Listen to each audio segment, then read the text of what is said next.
تبارك الذي نزل الفرقان على عبده ليكون للعالمين نذيرا.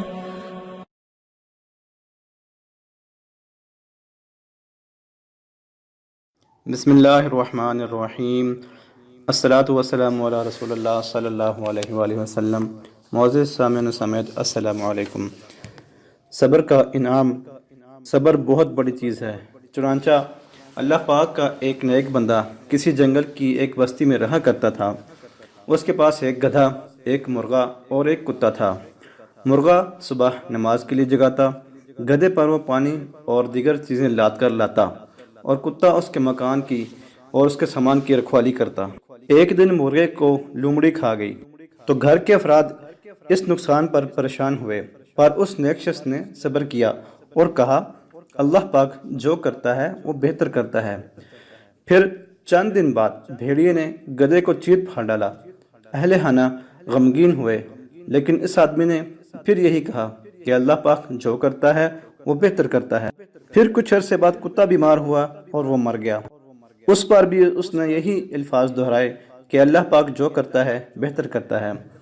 کچھ روز بعد دشمنوں نے جنگل کی اس بستی پر راتوں رات اچانک حملہ کر دیا اور جانوروں کی آوازیں سن سن کر گھروں کا پتہ لگایا اور مال و اسباب لوٹ کر سب گھر والوں کو قیدی بنا کر لے گئے. اب اس نیک شخص کے گھر میں کوئی جانور تھا ہی نہیں جو بولتا، لہٰذا دشمن کو اندھیرے میں اس کے مکان کا پتہ ہی نہ چل سکا اور وہ اسی طرح واپس لوٹ گئے. اور اس طرح وہ نیک شخص اس آفت ناگہانی سے محفوظ رہا، اور یوں صبر کے ساتھ ساتھ اس کا یقین پختہ ہوتا گیا کہ اللہ جو کرتا ہے وہ بہتر ہی کرتا ہے. قرآن پاک میں صبر کے بہت سے فضائل آئے ہیں. چنانچہ اللہ پاک قرآن مجید میں ارشاد فرماتا ہے، پارہ نمبر 14 سورہ نخل اور اس کی آیت نمبر 127 میں، جس کا ترجمہ یوں ہے، اور اے محبوب تم صبر کرو اور تمہارا صبر اللہ پاک ہی کی توفیق سے ہے. اس کے بعد پارہ نمبر 23 سورہ زمر اس کی آیت نمبر 10 میں آتا ہے کہ جو لوگ صبر سے کام لیتے ہیں ان کا ثواب انہیں بے حساب دیا جائے گا.